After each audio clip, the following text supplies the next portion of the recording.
This is the Libertarian Podcast, and I'm your host, Jess Gill. Today, I'm honoured to be joined by Angel Walkerworth, and we're going to be talking about Ayn Rand and relationships. Angel, would you be able to tell us a bit about yourself? Yeah, thanks so much for having me, Jess. Like you said, my name is Angel Walker-Worth. I currently am a fellow and programs manager at Objective Standard Institute. You can check us out at objectivestandard.org, and we're on all the socials as well. I'm also assistant editor of the Objective Standard. It's our most recent issue here, and I write for that publication as well, and I'm a co-leader of Lola England. Great. So today we're going to be talking about Ayn Rand and relationships, particularly in the context of the manosphere, the Sigma male community, and Andrew Tate, which has come to fruition over the past 2 years. Angel, how familiar are you with Andrew Tate's philosophy? I'm not very familiar. To be honest, I think I first heard of him when there was that whole scandal involving the pizza box and that sort of thing where he got arrested. I don't think I knew his name before that. So Andrew Tate is a controversial figure, to say the least, and I've seen quite a few of his things. I know many friends who are sort of inspired by his philosophy, and I say philosophy in the broadest sense. I don't think he has a very coherent philosophy. Inspired by what he says to do with relationships. It's more of a, men should be like alpha males, they should be chauvinistic. His views on women are kind of skewed, and I think what is promoted towards the average person, what the average person sees of Andrew Tate, isn't the more extreme stuff. So on Instagram Reels, for example, that's where I guess a lot of his content. And the Andrew Tate that I see on Reels, he's talking about responsibility. He's talking about being respectful to women, actually, which is quite the opposite to what the media depicts. I'm not saying he's not saying the things that he's accused of, or with the sex scandals. I'm not too educated on that part myself. But the actual main message, what is being taught towards, young boys and men, I think it's not necessarily a bad thing. I think it's good that we're teaching men about responsibility and taking ownership, because I think our society discourages men from doing that. So I'm quite in favour of that side, and I think that's why figures like Jordan Peterson became so favourable. And I think this actually ties quite well into Objectivism about taking responsibility. A key theme in Atlas Shrugged, I remember when Dagny's brother was like, "Oh, who will take responsibility?" And she was like, "I will take responsibility." I think that was quite key. What do you think about this, Angel? Yeah, so first, I like that you're acknowledging the sort of reasonable parts of what Tate has to say, because I think it's very easy for all of us to underestimate our ideological opponents. It's easy, you and I are both in favor of liberty. It's easy for us to say, oh, communists are just dumb, and kind of brush them aside. But if that's all there is to it, then Marx wouldn't have the appeal that he's had for the last 200 years. People wouldn't have tried to build entire civilizations based on this idea. There's something there. There's something that appeals to people. And the best way I find to engage with thinkers, especially thinkers who have some aspect, or maybe we're being a bit loose calling Tate a thinker, I don't know, but different figures, is to first acknowledge what their appeal is. And sometimes that's difficult because the person doesn't appeal to you at all. So it takes a lot of work to figure out what it is that is touching people, and what the kernel of truth at the base of their ideas or their message is. And in this case, it sounds like the kernel of truth, or the positive side of Tate's message, is taking responsibility. And that's something that I think a lot of people could do with a lot more of. And you're absolutely right that it is an important theme in Rand's works and in Rand's philosophy. And a quick note, sorry if you don't mind my tangent, on philosophy, by the way. Everyone has a philosophy, whether it's explicit or implicit. You have to have ideas that you make your decisions on, but not everyone has spelled it out, and not everyone makes up something new. Like, most people's philosophy is just what they've learned from their parents and the society and the people around them. And a lot of people's philosophy is not very coherent. Like you said about Tate's, it may be very incoherent. It may have many contradictory aspects. A rational philosopher, someone like Rand, tries to make everything make sense. And I think Rand did a pretty good job of that. There are other philosophers who don't do a brilliant job of that, but that's part of the project of being a philosopher, is to make a system that is coherent, that goes together, and that is as true as you can possibly make it.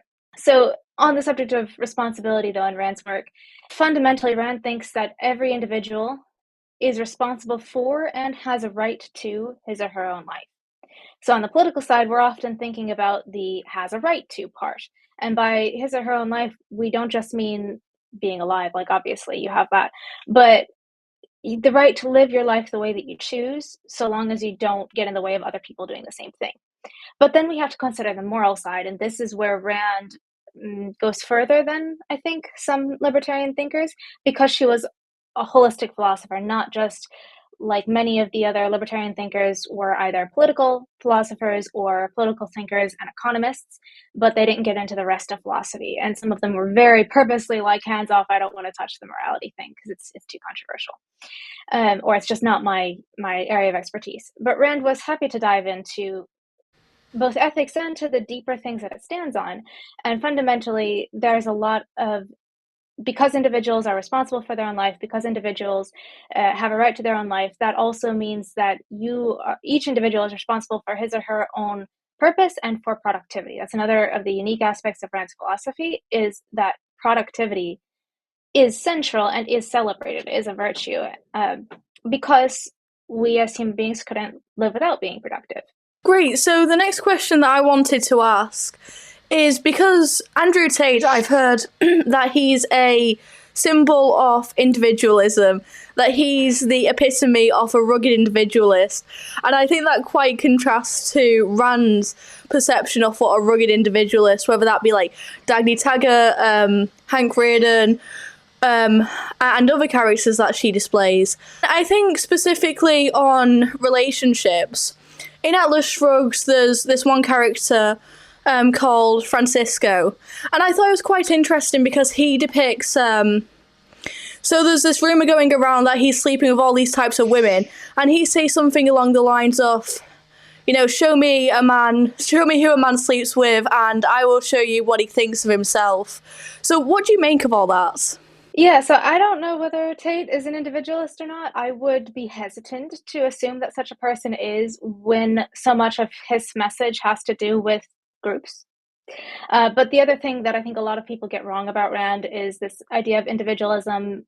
Instead of being actually individualism, it's Nietzscheanism, which is not just each individual has a right to his or her own life, but you have a right to act for what you want, and you don't have any need to check with and see if what you want is actually like a good thing, which is important to Rand's philosophy. And then Nietzsche also was very big on the might makes right kind of thing, of you should just use force to get whatever you want. And if there's any aspect of that in Tate's ideas, then that I think would be very dangerous, especially given the accusations I've heard about him. Now, on the subject of Francisco, he's a brilliant character, I think, for a lot of reasons, and I didn't get him the first time I read Atlas Shrugged, but in further reads, I think there's a lot to glean from his character, and one of the things is exactly what you were picking up on, about the relationship between self-esteem and romantic relationships. And it's kind of a cliche that in order to love other people, you have to love yourself, but there's a lot of truth in it. And the reason that is, I think, is firstly, in order to really know who you're looking for, you have to know yourself. In order to see your values reflected in another person, you have to know what your values are. You have to feel like you are worthy of being wanted in order to be able to appreciate being wanted. You have to feel like you're worthy of happiness in order to not subtly sabotage a relationship, for example, in which you are happy. Rand's fiction gives us a lot of examples of characters who have poor self-esteem, and that self-esteem drags down the relationship in one way or another. Francisco's example, he has very strong self-esteem, but the women he's rumored to have slept with do not. And they derive their self-esteem in what Rand would call a second-hand manner, meaning that they're not looking for approval by their own standards, they're looking for approval by other people. And they think they can get it by being thought to have slept with this handsome, rich playboy. But Francisco, sort of in a malicious compliance kind of way, if you want to put it like that, says, okay, well, you can be thought to have slept with me, but he doesn't actually sleep with any of the women. But yeah, I would say, in short, people who have strong self-esteem are going to look for others who, in their eyes, are high value. So, what would you argue that the main takeaway of Rand's perception of relationships, like, what does Rand think relationships should be, and how should she go about relationships? Like, what advice would she offer the manosphere community? So I'm actually working on a whole article for this for the Objective Standard. I'm hoping to have it out by Valentine's Day. So more detail there. But the sort of short version is self-esteem, purpose, and mind-body integration are the three things that you absolutely, like, both partners have to have if the relationship is going to be a healthy and strong one. And mutual respect and admiration to start a relationship, and hopefully you would see the mutual respect and admiration grow into actually hero worship. So to break that down a little bit, I already talked about the self-esteem to a small extent. I do have a talk on that's out there on YouTube about that as well. Purpose, though, being in a relationship cannot be your purpose because it depends on another person. It's not, and this is something I struggled with, I think, when I was younger, was I had this perception of, like, to be an independent woman, you have to not want a relationship and, like, be perfectly happy being single forever. And there's an extent to which you want to be happy with yourself, but a strong romantic relationship is a rational value, and there's nothing wrong with wanting that. But when that's your whole purpose, again, you're getting your values secondhand. You're not getting them from things you actually care about. You're getting them from another person. So when each partner has his or her own purpose, and usually that's in the form of their work, but it doesn't necessarily have to be, only then will you guys be able to build a strong relationship together. The mind-body integration one is another one that's really tricky. I think a lot of people think about physical attractiveness as being kind of separate from sort of being attracted to somebody's personality, although some people acknowledge that the two go together, right? Like, you can be really attracted to some guy and then he turns out to be awful, and so you're not as attracted to him anymore, or vice versa. Like, somebody who wasn't attractive to you at the beginning, the more you get to know him, he's a really sweet guy, and so he becomes more attractive in your eyes. That's part of it. Rand would also say, I think, that a person who has all their values integrated and sort of prioritized the right way would struggle to be physically attracted to somebody who doesn't embody those values. And then there's also the whole aspect, which she goes into a lot more with Atlas Shrugged, for people who have read it or people who are thinking about reading it. Hank Rearden and Lillian Rearden, their relationship really deals with this topic of sex, and of sex explicitly being a good thing when it is celebrating your values, as opposed to some trains of thought. And again, I'm not really familiar with the manosphere or whatever, but there are some ways of thinking that look at sex as a bad thing or as something that's kind of dirty or contaminating. Sex is not only a good thing and a natural desire, but it's something that, a way that we can give physical form to celebrating our values. And this is why Rand, in one of her Playboy interviews, said that she's against promiscuity, not because sex is bad, which is usually the reason you see people being against promiscuity, this sort of idea that it is bad to be very sexually active or something like that, but because sex is good, and so you want to reserve it only for people whom you respect and admire. And that's the last aspect of it. I think it's not very controversial to say you should respect your partner, but you should, I think you can't even start to think about or build a relationship unless you respect the other person. And within, I don't know, I don't want to be like really prescriptive, but I think fairly soon that respect should develop into admiration for the other person and eventually into hero worship for the other person, which is a thing that Rand talks about a lot. And I could go on at length about as well, but it's really important for us to have people in our lives to look up to.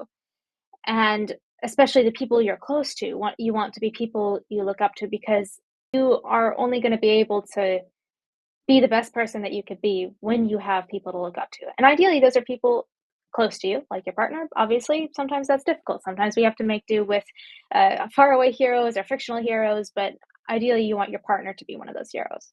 Why do you think, so a lot of young people nowadays, and it's quite normalized in the mainstream media for young people to like sleep around a lot, and it's not just sleeping around, it's quite like meaningless. It's not like, there's a sense of sleeping around is empowerment, and obviously like everyone has a subjective thing of what they deem as empowering or not, but generally, what do you think Rand would think of hookup culture? And what do you think that says about how people in the modern day respect themselves and respect each other? I think she would say that it's a very bad thing morally. Again, not because sex is bad and you should never have sex unless you're married. That's not it. The idea is you should respect yourself enough to want to only have sex with people who share your values and who embody your values.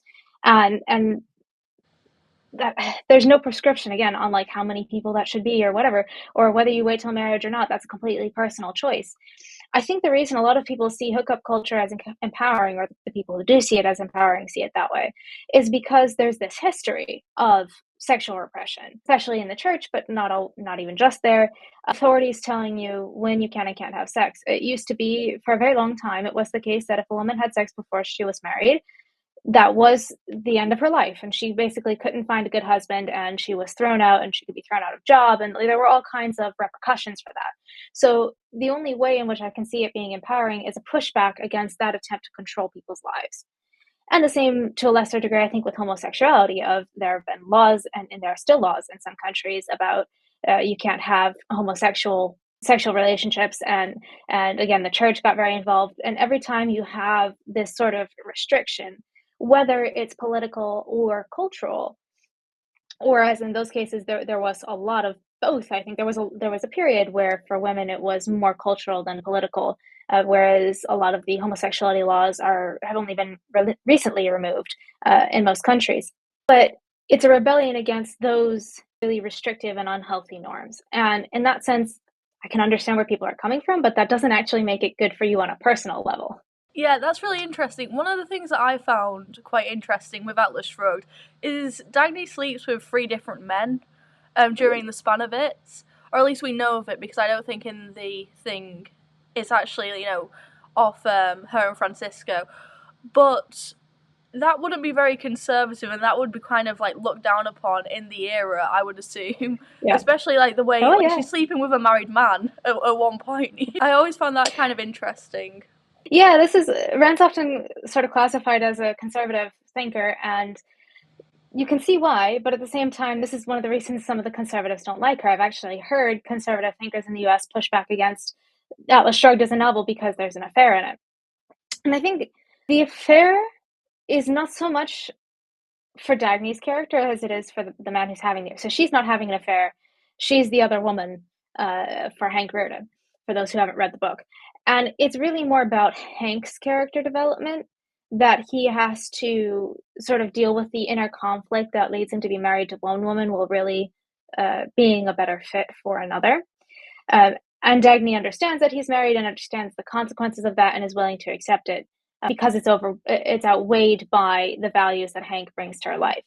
And I think 3 men over the course of, it's like 15 years or something. Like, she has her relationship with Francisco when they're both teenagers, and then she's with Hank later, and then she's with, I won't tell you if you haven't read the novel, somebody else at the end. And I think over the course of 15 years or so, maybe it's not quite that many, I think she's in her early 30s by the end of the novel, but even so, I think that's perfectly reasonable. And I think the only people who would say otherwise are the people who think that sex is bad, or that you shouldn't categorically never have sex before you get married. And that's just, I think, a completely arbitrary rule.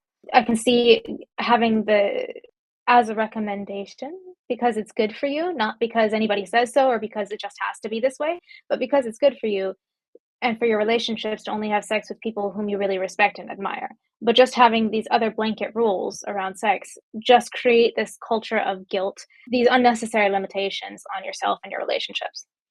Yeah, 3 is actually probably quite conservative compared to like the average. Have you ever seen the Whatever podcast? No. So basically it's this podcast, and they always get, I don't think this is representative of the average person, the average modern woman, but there's like these girls, they always get like OnlyFans girls or girls who like probably sleep around a lot, and they have body counts in like the 40s at least. And that's like a norm on this podcast. So yeah, Dagny would actually be quite conservative in that aspect. Another thing about Atlas Shrugged, which was quite interesting, and I've debated with my friends on this, like, around, for one, whether it's realistic, but I think with Atlas Shrugged it's probably not to do with realism, like this idea that a bunch of like entrepreneurs would start their own island, start their own place, and a new covenant community. I think that's probably not the most realistic. But one thing in terms of like emotions,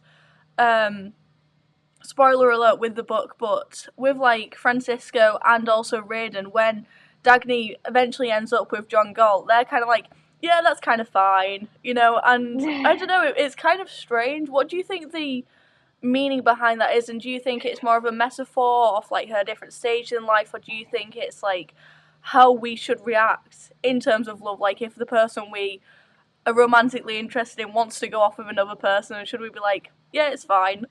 So that's a really good question.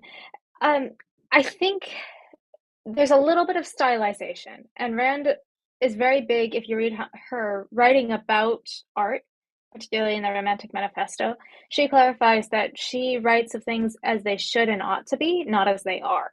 So there's always an element of she's trying to depict with her heroes the perfect world, and with her villains the extreme end, or the sort of essentialized version of the bad. And so in this case, I think we can say it's a little bit idealized. Now, that said, there's another point that Rand makes, and she makes it in her nonfiction. I believe the essay is there's a scare quote in there, the conflicts of man's interests, rational man's interests. And her argument in that essay is, if people are actually being rational, there's no way in which your interests, your genuine rational interests, conflict. And she gives the example, she works through it at some length, of two people applying for the same job. On the surface, it seems like their interests are in conflict because they both want the same job. So it's in their interest, quote unquote, to both have the job. But actually, if you think about it, and you have to put everything into context, of course, but if you think about it, the person who's best suited for the job is going to be, it's going to be more in his interest to have that job than not. And the person who is less qualified for the job, or whom the employer simply, it's just not a good culture fit, would not have had as good of an experience in that job. And it actually isn't in his interest to have this job that's not a good fit, but rather to have the possibility to go and look for other jobs. And it's the same in relationships. And she mentions this briefly, but when two people are sort of after the same person, if you have some kind of love triangle situation, like you have in lots of media and so on, the thing is that only one person is best suited to, in this case, Dagny, and the woman or whomever.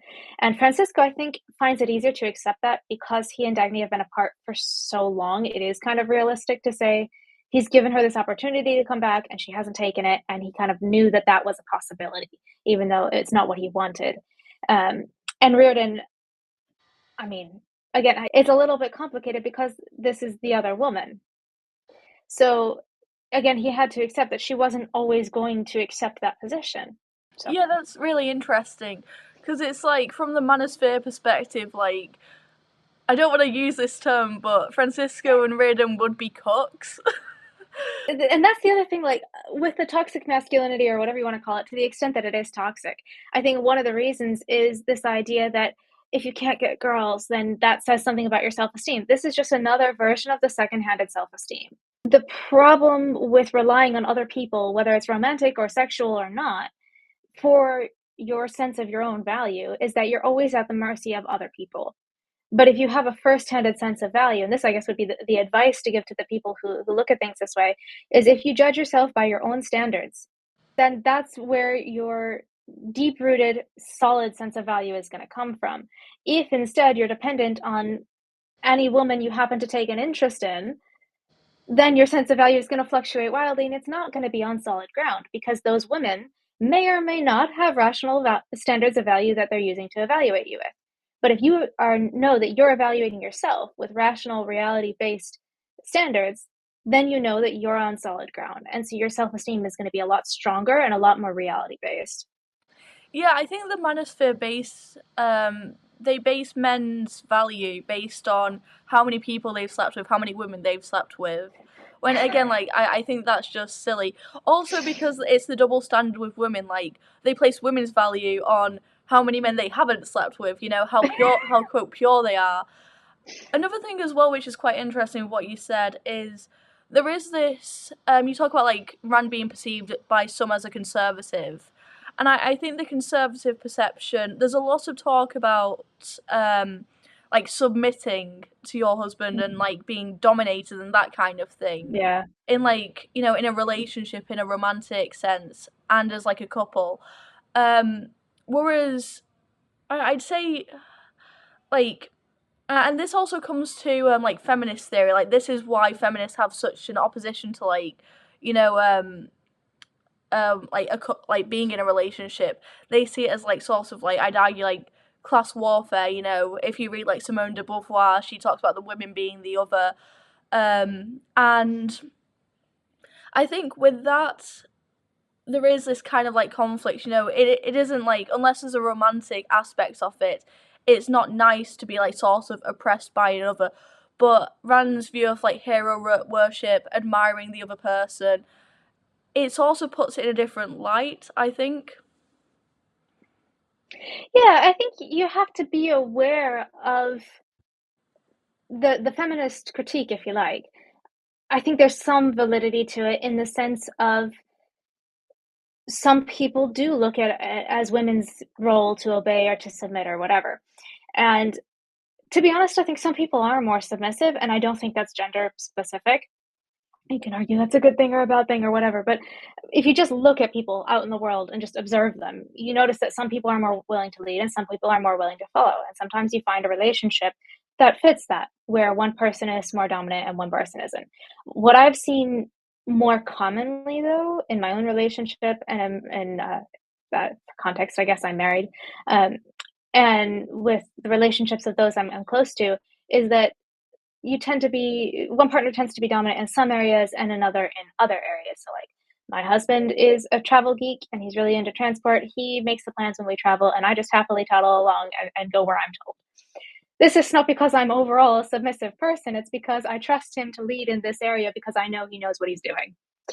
And I think any sense in which a partner is, even in Rand's novels, whenever a partner is being submissive or following the other's lead, I think it's an expression of trust and an expression of admiration for the other person's ability in that area. Now, you can argue that maybe it's not realistic that the woman is always the submissive one in bed, and maybe that's not good. But I think the problem with the feminist critique can be, and I'm not saying all feminists are like this, but it can be, that when you automatically jump to class warfare, you're grouping all of the men together and all of the women together as having a universal approach to this, and I don't think that's fair to either side or to any individual. Yeah, that's really interesting. Okay, so we talked about Atlas Shrugged. I want to talk about the Fountainhead because I think the the the acts of sex in the Fountainhead are a bit more graphic, I'd argue. Yeah. So with Dominique and oh, I forgot his name. I always get Raiden and thingy. Rourke, they're close. Yeah. They're both HR too, it's horrible. Yeah, and they're both like very similar characters as well. So yeah, Dominique and Rock. There's quite, so are they in like a cabin or something? I read it like over a year ago. So when they first make love, in that aspect, it's seen as quite brutal. I think the term rape is even used. What do you think Rand's reasoning behind that, and what do you think the sort of message is behind that kind of more brutal, more like animalistic kind of sex? Yeah, so I think actually you have to look at the sex in the Fountainhead in the context of Dominique's character development. And the Objective Standard has a great article on this. I think it's something to the effect of Dominique Franken, Ayn Rand's misunderstood heroine. But basically, if you look at Dominique's, and I don't blame anybody who doesn't get this the first time around, for the record, or who's reading The Fountainhead as a young person. I didn't get it either when I first read it. But Dominique is not the ideal at the beginning. She's not the hero. She's almost an anti-hero in the sense that she knows what the good is. She has this sense of value and integrity, and she actively works against it. And this is true, I think, also in her sex life. If she knows the good is work, and she wants it, but she only wants it in this almost too violent way. I think we could take out the almost, in this very violent way that most people would not actually want. And Rourke is only engaging in that because it's what she wants. And that is made clear if you read through the scene, which is often referred to as the rape scene. If you read through the scene, there are several lines to the effect of she wouldn't have accepted it otherwise. She wouldn't have wanted it any other way. So The problem with the thing with Dominique is that she's actively working to destroy values, and I think we could argue that this is one of the values she's also working to destroy at the beginning. Things develop, she starts to learn that, to put it in the words of Tolkien, there's some good in this world and it's worth fighting for, and she has this whole character revolution toward the end that changes, but there's a long period where that's not the case. And to put it in a more simple example from the book, there's a time where she smashes a vase, a beautiful vase that she had bought for quite a bit of money. She smashes it so that nobody else can ever see it. So this is her approach to values at the beginning of the book, and it takes her a very long time to get out of it. You see her with other partners where she's just kind of lying there and taking it, if you like. So neither of these are meant to be what sex should be. These are what sex can be when your view to life and your approach to values is almost perverted in the way that Dominique's is.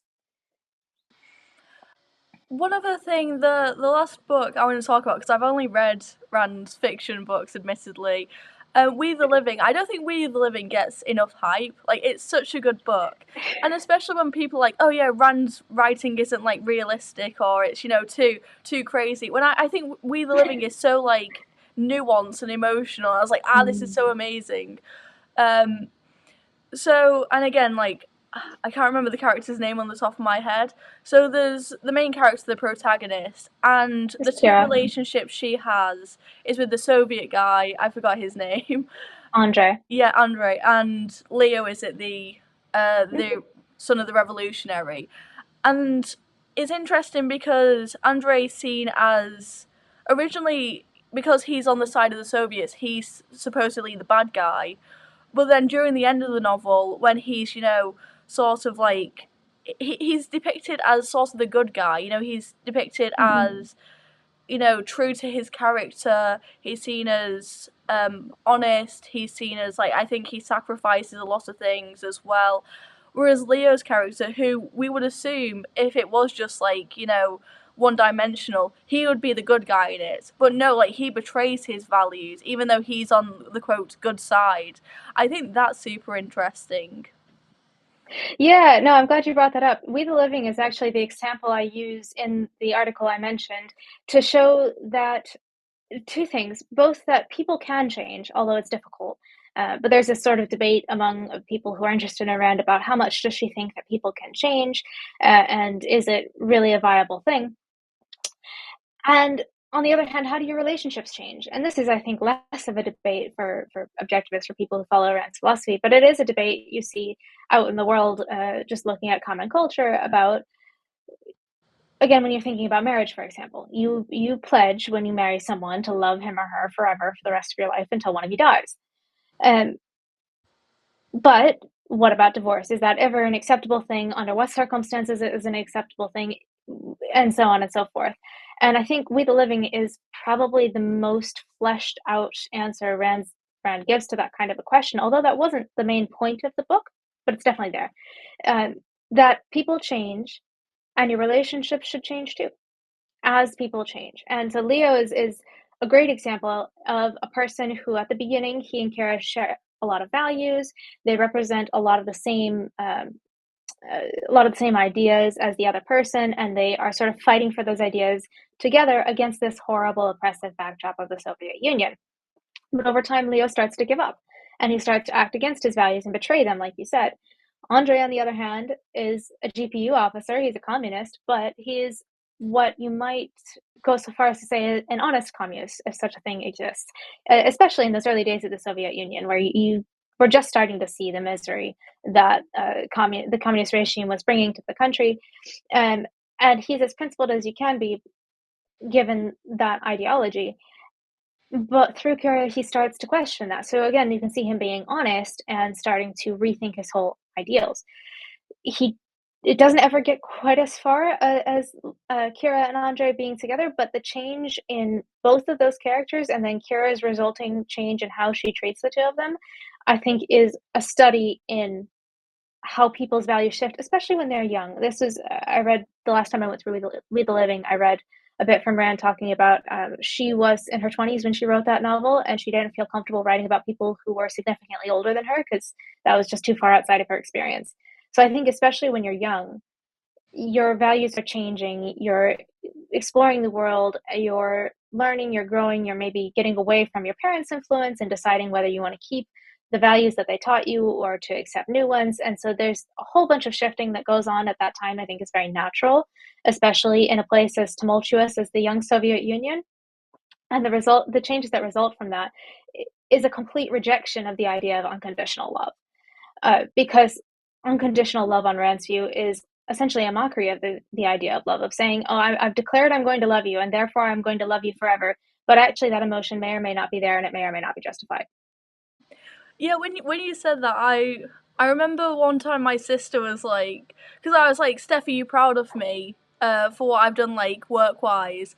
And she was like, yeah, I'd be proud of you regardless. I was like, no, I want you, No! you know, there is a difference between, like, if I was just, like, sat on my butt all day, just eating like unhealthy food, doing nothing productive compared to being productive. And I want people to, I want the people that I care about to care about that kind of stuff. So I completely agree with that on unconditional love. Like, of course, you should care and support people, like, who you're close to. But again, there should be that sign of, like, responsibility and self-care and, wanting to achieve more. The last thing that I wanted to talk about is children.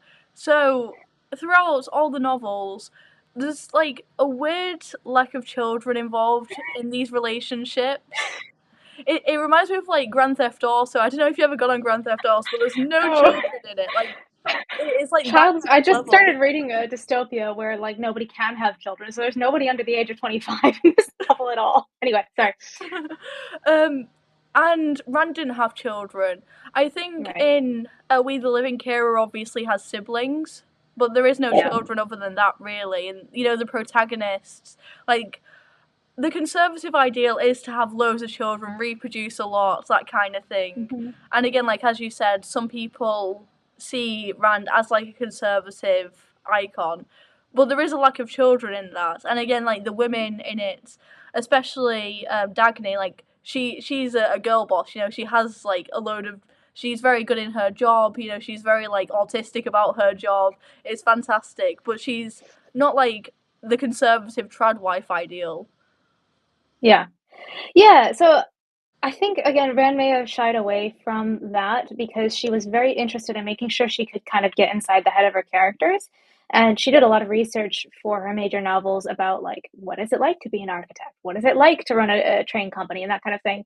She actually went and was able to drive one of the trains that she mentions in Atlas Shrugged. And she writes a letter to her friend at the time, Isabel Patterson, about how magnificent it was to be able to drive the train. So she did her best to kind of get into these characters' heads. So I think there was a part of it where she just didn't want to sort of just build into her novels the experience of being a mother, because for a lot of Atlas Shrugged, we're following Dagny. It's a third-person perspective, but we're mostly following Dagny and her reactions and her life when she'd never had that experience. That being said, she does talk in her nonfiction about, at various times, about the experience of having a child. And if I can sum up from various different essays and discussions of it, my understanding of her view is basically this: that having a child can be a fantastic and fulfilling and wonderful experience if you take it seriously and if you put it into the context of your values. You don't have any duty to have a child. This is where I think the conservatives are bogged down by their religion or by these expectations of duty, because the command of be fruitful and multiply is a Judeo-Christian command. The idea that just because women can have children means that they must have children is a duty that doesn't actually come from anywhere. It's just, there's no basis to it. So Rand rejects the idea of that as a duty, and as a result, she is in favor of having access to abortion and that kind of thing. But if you do choose to have a child, and if you choose to then take a couple of years off work, for example, to raise the child when he or she is young, Rand explicitly writes that if you take that very, very seriously, that's a perfectly legitimate thing to do, because raising a child who is young, too young to go to school and that kind of thing, can be a full-time job and can be a legitimate purpose for a part of your life.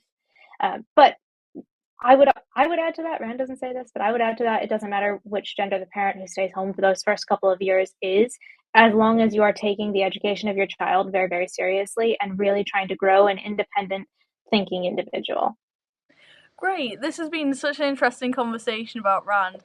There's so many, like, her books are so big that I don't have many people I can discuss it with, so I'm really glad we've had this conversation. Finally, would you be able to tell us a bit about, obviously we've just started up, but what Lola England's going to be about and what we hope to achieve and all that kind of stuff?